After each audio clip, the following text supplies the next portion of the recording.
Good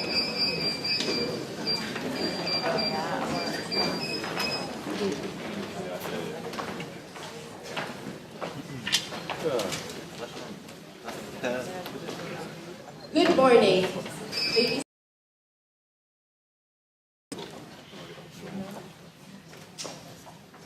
Okay, we are Leverage Consulting, and we're here to help you leverage your current resources in order to achieve your business goals. My name is James, and here are my two colleagues, Ms. Story and Ms. Joanne. Now, to discuss an introduction on what we're going to talk about today, here are our agenda. We're going to talk about the business challenges, our strategy, implementation, risks, and our recommendation. Now, first, business challenges. By assessing the current situation of Sentosa, we have seen two opportunities, which is guest experience and average revenue per guest, which are hindered by the time consuming of planning and navigation and perceived poor value for, and also hindered by the lack of information dissemination for time and place. Now, thus, our business strategy for growth reaches to by engaging our consumers in an individual level by improving our guest experience and increase average revenue per guest. Now, to reach these goals, we plan to use the framework for ICE, which is the four pillars consisting of access, ticketing, CRM, and analytics. To discuss these further, here's Ms. John. Thank you, James. So let's move on to how we will actually build on the pillar of access. We do this by one, increasing the reach of both our potential and our current customers through many channels. And we will do this by actually tapping into social media networks and having stronger strategic tri-media marketing and online promotions. We also take a look at how we can increase sales through conversion rates, and we will do this through stronger suggestive marketing. And how do we gather sales leads? We do this by actually having market research. Secondly, let's talk about how we will have an IT strategy to support these strategies. The first one is having an itinerary generating web application, which we will talk about later. The second one is revamping the website, social media, and mobile platforms. Let's look at how we support the CRM pillar now. First one is how do we increase membership, retention, and revenue per guest? We do this by actually, one, incentivizing these people through more personalized and targeted marketing. We have stronger personal, for example, discounts for our particular members.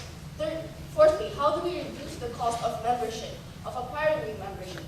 We take a look at, firstly, promoting through CRM, enabling referrals through this platform. How does our IT strategy support this? We will have a more robust CRM database. Secondly, we will have RFID membership with a point program. And thirdly, our referral system on CRM. For the technical pillar, we talk about how our business requirements will change into the methodology, and we want to increase sales for our free independent travelers directly and through retailers. And our strategy is to have a self-service platform and to make it easier for our retailers to actually partner with us. And the IT strategy is to have a self-service platform and to make it easier to link with SLC. The last pillar is analyzing data for customer segments, and we do this by actually expanding and creating stronger data by ensuring the quality and integrating the data that we have from our current customer segments, and secondly, having point of sales reporting for our island partners. Thirdly, we want to influence guest behavior on site and real time, and we do this by actually having customer behavior reports to promote and influence customers at that particular decision point when and where they need it. And to support this, our IT strategies are firstly POS reporting, and secondly, customer behavior reporting. And to talk about our whole strategy, let me call in the story time. Okay, so thank you, Joanne. So now we have here a lot of strategies that we need to put into place. But what is the all-encompassing strategy that we have? From now on, we call it the three-wave strategy. And this three-wave strategy is made up of the first wave, building value. Building value increases perceived value of the Sentosa experience to customer segments, and it makes planning and navigating more time efficient. The second wave involves innovating operations, and this is allowing us access to actionable info at the level of individual guests. And the third wave is leveraging on intelligence. This is the ability to deliver, the ability to deliver information at effective time and place. So to further elaborate on how these waves will work, here we have wave one. And these are the 4 solutions under Wave 1. So for the first solution, we have an itinerary generating web application. We see here that the web application mock-up has 3 steps. There's attraction selection on the side of the customer, a route suggestion from the system, and then targeted marketing using the route provided. So after that, we have robust CRM data warehouse. Since we know that a simple CRM database just handles the Islander data, what if the Live Labs data comes in? What if mobile app data comes in? So we decided to expand this database into a data warehouse. Next, we will have a referral system based on CRM. Whenever a person logs in for an Islander account, that person is then given the option to invite a friend, refer a friend through social media, through email, or by providing them a link to the website. And this friend referred will have a discount on the Islander Pass. And the next strategy is to revamp the website, mobile, and social media. We all know that social media is a viable option in promotion and in getting word around. But our team has assessed that Sentosa is currently underutilizing these social media platforms, and that's an area we can improve on in Wave 1. Next, we have Wave 2, which is innovating operations. And here we have 3 solutions. The first solution includes an RFID membership with points program. So our plan is to get the Islander Pass and then infuse it with RFID capability. Through this, we are able to make a points program available, and this points program is expected to increase customer loyalty in the long run. Next, we have the self-service system and making it easy to link with SLC for the free independent travelers. So we see here that we make their ticketing by themselves available through web services interface and through the digital concierge. And how about for the retailers? We allow them access into tax, but only one way. They can only book, but they can't get our booking information. So to talk about Wave 3, here's Ms. Joanne. Thank you, Tori. So let's talk about how we can leverage on the more intelligent systems. The first one is POS reporting.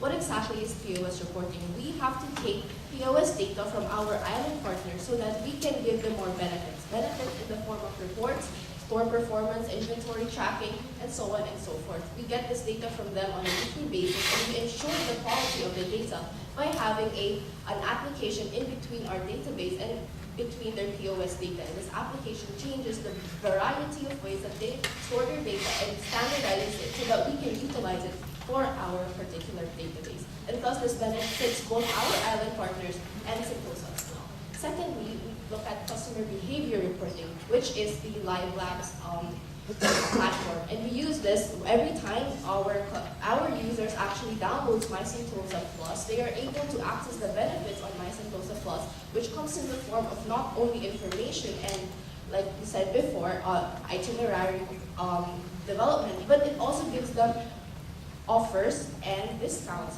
when they need it and where they need it. How does it do this? Live Labs tracks where they are. And thus, on our side, on the company side, we are going to be able to track customer behavior and see whether there are trends and patterns, and therefore offer better products and better services to our customer segments. So finally, to talk about how we will implement all of these applications, let me call back Ms. Tori Candiar. Thank you again, Joanne. So we've given you a whole lot of applications to put in place, strategies, but how do we expect to put that into play? So looking at this diagram, you see you can easily get overwhelmed by the number of applications, but that's where the wave strategy comes into play. For example, Wave 1. Wave 1 is to address the 6-month requirement that is to increase local customers coming into Sentosa. And we see here that we've prioritized some of the applications that we want to put into play. Also, we see that in implementing things, we have different stages. We have planning, setup, implementation, but we don't expect to be able to just put these systems into play and not support them. So for example, you're just going to surprise the users, your stakeholders. So in order to offset that, look at the blue lines. We're offering support through training, parallel implementation of some of the applications, and incremental changes to the current system through beta testing. So that's it for that was it for the 6 months. Here's Wave 2. So Wave 2 comes in the form of year 2014, that's the following year, and this is the ICE year. And we see here that we're implementing more apps such as Digital Concierge, Integrated POS System, Islander RFID card, and this starts planning and ends with implementation in the same year. Next we have Wave 3. Wave 3 addresses year 3 and beyond. So we see here implementation is ongoing, maintenance is ongoing, but this already goes on the level of analytics, and this will better position Sentosa later on. So to talk about the risks, the benefits and costs associated with this implementation plan, here's Mr. James Lee. So you've seen the implementation plan. Now, before I discuss the costs and benefits associated with these, I plan to discuss the major assumptions. So first, there's a 70% renewal rate, a 4% increase in average spending, 5% increase in visitorship, 10% increase in Islander members, and through vendors hiring 3 to 4 teams. So here's our costs and benefits. So in summary, we would have a positive ROI of 42% by using a conservative approach in estimating these costs and benefits. So to talk about risks, there could be spec saturation and scope creep. We plan to mitigate this by cutting off any additional and undiscussed specs. Next, there could be organizational resistance to change, and we plan to mitigate this by educating employees. Next, a low utilization of new systems, and we plan to prevent this from happening by introducing alpha beta testing, or if ever, seek super users to champion in these new systems. Lastly, system crashes and potential loss of data, which can be mitigated by having RAID systems and disaster recovery processes. Okay, so given that those risk analysis, what about our recommendation for the board? Our recommendation for the board is first, low-cost investment decision on the first wave. We're building value here and we can assess the performance within 6 months. Then the next step would be to invest in the second wave by spearheading organizational change management. Then the third investment would come in the form of leverage on the third wave applications to be able to strategize Sentosa's position in the long run. So we have here the three-wave strategy, building value, innovating operations, leveraging on intelligence, and each wave actually pushes us closer to the strategic goals of improving guest experience and increasing average revenue per guest. So given that, we are leverage consulting, and here is our suggestion of implementation, hoping to keep Sentosa Asia's favorite playground. Thank you.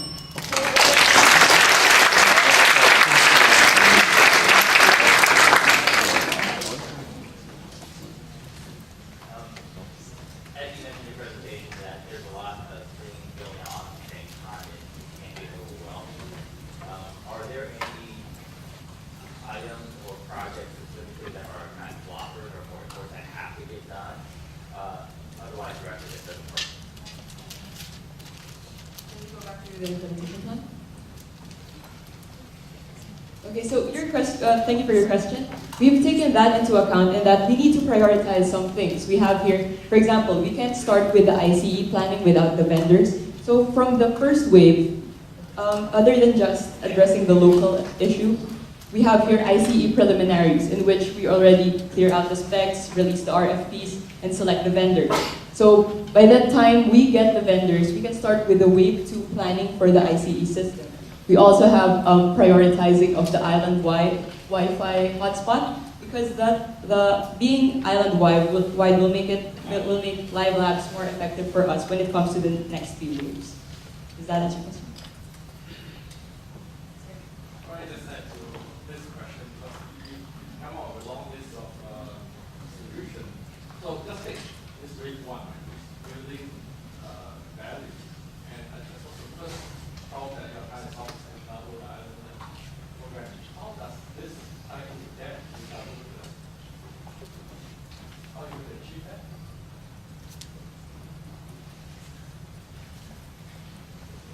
Okay. First, what we did was we took a look at why is membership actually not why is it not a lot, and why is there a strong attrition rate? And we actually identified these problems because the guest experience, there's complicated planning, it's time consuming. Moreover, they perceive it to have poor value for money. And thus, what we did was we actually offered them more options to actually see that they get more value for money through the point system, as well as other, for instance, the itinerary generating web application actually shows them the routes and attractions that they can take in Sentosa and offer them, for instance, the play pass option rather than the summation of all their tickets. So it offers them options that you can do this for a cheaper option. Secondly, we can also see things such as stronger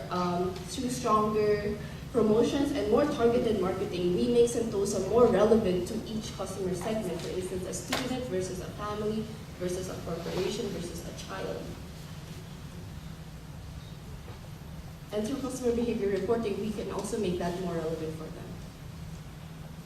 Does that answer your question? Do you make use of the social media feeds or anything else? I'm sorry, can you repeat your question? You actually make use of social media to do your outreach. The feeds from there, do you do anything about them? Social media feed. So because we will have Twitter and Facebook, we will have analytics. So every time we release promotions through social media, we will be able to gauge how effective some of these promotions are. So not only, so the feeds that we get from social media, for example, it will help us better respond to the market to see whether some promotions are more effective or to see if we have events in Sentosa that are not as effective. So it will help us in the long run. In addition to that, when you tap into social media, you already have access to the people, the customers themselves. So you already have there a profile of my users. For example, you look at your Facebook, you look at who likes your page. From there, you can already profile, is Sentosa targeted to the young people? What's the market for the older generation? So that's how social media can be used. I pretty much like the fact that you conducted a risk assessment to understand risks and how to mitigate these risks. Also, this ROI calculation. I would like to understand more about the financial robustness and how much does it cost in the end to implement all these solutions that you suggest. So we can see the net present value of the cost would be about $10 million US dollars. We plan, if ever you're asking how will we be able to finance these costs, firstly, we have the wave one in order to kind of preliminary start having more revenues. And lastly, I've checked the financial statements of Sentosa, and I believe that they have the right amount of cash in order to have these investments. I think they have $2 billion US dollars in free cash flows.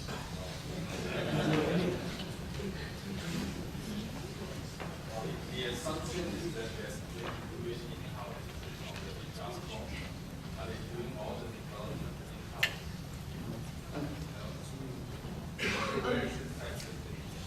Well, we took a look at total cost of ownership. So HR cost actually refers to those MIS people who will be interacting with the vendors or over service and operations for maintenance as well. So that it's outsourced for development. We were able to pinpoint we can have 2 vendors because that was the ICE plan to begin with. For example, can you go to implementation plan? For example, here, we have here some applications that cannot be developed in-house. And the original plan, as given by the case, was to be able to get a vendor for it. So we also have somewhere here revamping the tax system. So overall, we'll be having people inside Sentosa working, and then we're going to have one vendor that wins the bid for the RFP we're going to produce. And then we have the tax team that we've been in contact with since 2006, revamping the system they have in place. In your financials, do you have the amount that you're going to pay your vendors? Wait, can we check if we have the hidden slide?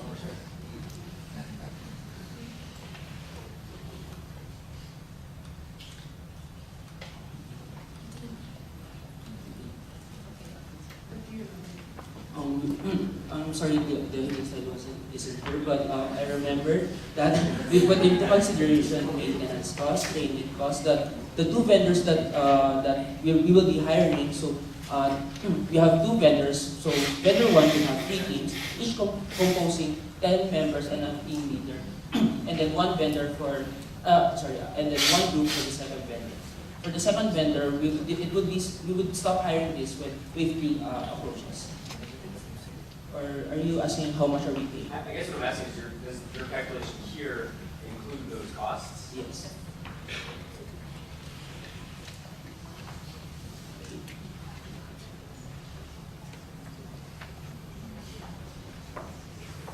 So you mentioned that after year 3, you will get an increase in 10% of the membership.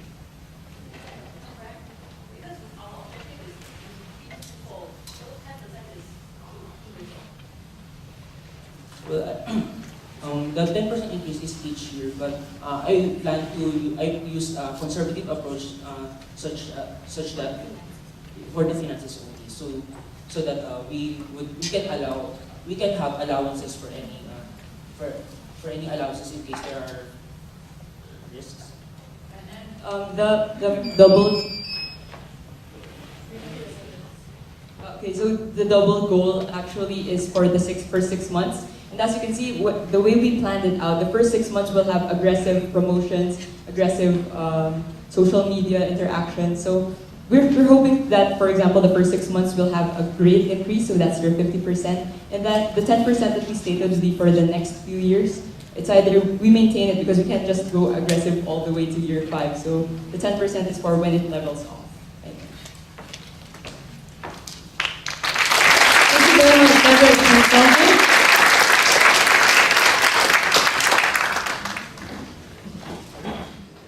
Before we begin, could you identify yourselves to the judges? We are Leverage Consulting. Your individual names? I'm Joanne. I'm Victoria. I'm James. Your time starts now. Okay, so we have a strategy, and that is the ABC strategy. Act immediate, build on what we have, and 3, create solutions for the long term. Tori? Okay, so for the immediate action for this case, first we have to create a list of potential contacts with a person. So basically, what we plan to do is to get the itinerary of the entire delegation the person was with, and based on this itinerary, we get a list of staff members at the points of these itinerary places. So based on that, we set up mitigation procedures if the person tests positive. And the mitigation procedures are to set up temperature scanners at checkpoints at Sentosa. And the second one would be the daily monitoring of staff. Second thing is the migratory bird exposure, to create a plan to list. Our ideal case is that we already track the people going into the rainforest, exactly who they are. But if this system is not in place right now in Sentosa, then our place to go would be for statistics. So we get the current statistics of people who go to ungated areas, and from this, the people who go into the rainforest area, so we have a profile of who goes there. And that's for the historical data. But to address the future people who are going into this rainforest, we'll need to put checkpoints at rainforest entrances to check who exactly goes into these places. So to address the medium term. So there are large events that the Sentosa must be prepared to cancel any large events. So we must first wait what happens to this person's results. If it results bad, we have to cancel this event. But if it's okay, we can continue, but with precaution. And what do I mean by precaution? We will do a capacity building, which is talking on medicine and getting more doctors. But to do this, we will implement an ID strategy by using the temperature scanners. We can see a trend on how much medicine and how many doctors we need, so that we could have a safe cost. And lastly, using the daily monitoring, we could have a system for information on our staff, so we can see a trend on which places we can concentrate on. Thank you, Jane. So the last issue is there are no systems and processes in place to respond to authorities, especially in ungated areas. This poses a problem in the long term. So the solution we propose is one, to create such systems and processes to track users, which is something we presented in our case, in our presentation earlier, which is Live Lab. So we propose that we push implementation of that particular solution earlier. And secondly is to maximize the use of our CRM database so that we can send more information to our stakeholders and to the people who go to Sentosa. And that is also part of our case A. So we will be pushing those solutions forward further. And so that is how we will support our strategies through IT, and the impact will be we will be more responsive to problems in the future, especially to authorities. It will not be a problem anymore, and thus we think that through our strategy, the ABC strategy, we will be able to make timelier decisions, especially when lives are on the line. Thank you. Thank you. Judges, questions, please. What considerations are you planning for your partners and vendors within Sentosa? So for example, even with the delegates, are they being informed that the delegates have gone and consumed food at a particular location, or having those partners and vendors even participate in collecting data for you? What exactly was the question, sorry? So right now you're talking about informing guests and setting up RFIDs or the sensors, but I don't see anything about how your partners are involved, or your vendors in Sentosa are involved in this process. They are equally exposed, as well as they have data that they've collected. So earlier we talked about disseminating information to our stakeholders, and these stakeholders are our customers, such as the island vendors, as well as our customers at Sentosa. So we will work with our vendors, that is to implement our short-term and medium-term mitigation measures, such as monitoring health data, staff data. So we consider them as part of our stakeholders. What role do you see social media playing in this